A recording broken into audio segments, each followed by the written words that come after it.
కరెక్టే చెప్పారు పెద్దవాళ్ళు అని. నేను ఒక స్టోర్ లాంచ్కి వెళ్ళడం జరిగింది నిన్న.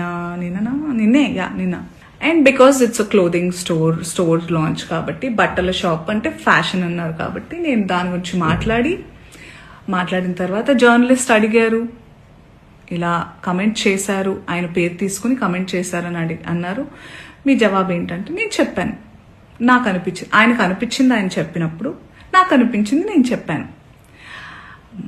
అప్పుడు ఆయన ఈరోజు ఒక్కళ్ళే సీట్ వేసుకుని ఈరోజు ప్రెస్లో చాలా అంటే విక్టిమ్ ప్లే చేస్తున్నారు. One of the biggest like first top red లైన్లో నార్సిసిజం, ఒక నార్సిసిస్ట్కి ఉండే లక్షణం ఇది. ఓకే, చాలా మందికి నార్సిసిస్ట్ అంటే ఏంటో తెలియని వాళ్ళు కొంచెం చూడండి.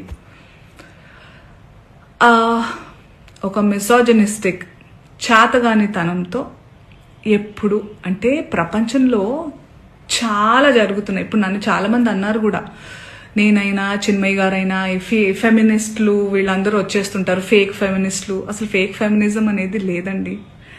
ఫెమినిజం అంటే ఏంటి? ఆడవాళ్ళకి మగవాళ్ళకి సమానమైన హక్కులు ఉండాలి అన్ని విధాల అని అనేవాళ్ళు. చాలా మంది అబ్బాయిలు కూడా ఫెమినిస్టులు ఉంటారు, దేవుడి దయ వల్ల ఉన్నారు అలాంటి వాళ్ళు.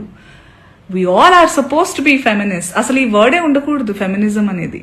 అందరికీ we have to coexist. ఆడ మగ ఉంటేనే ప్రకృతి ముందుకు వెళ్తుంది.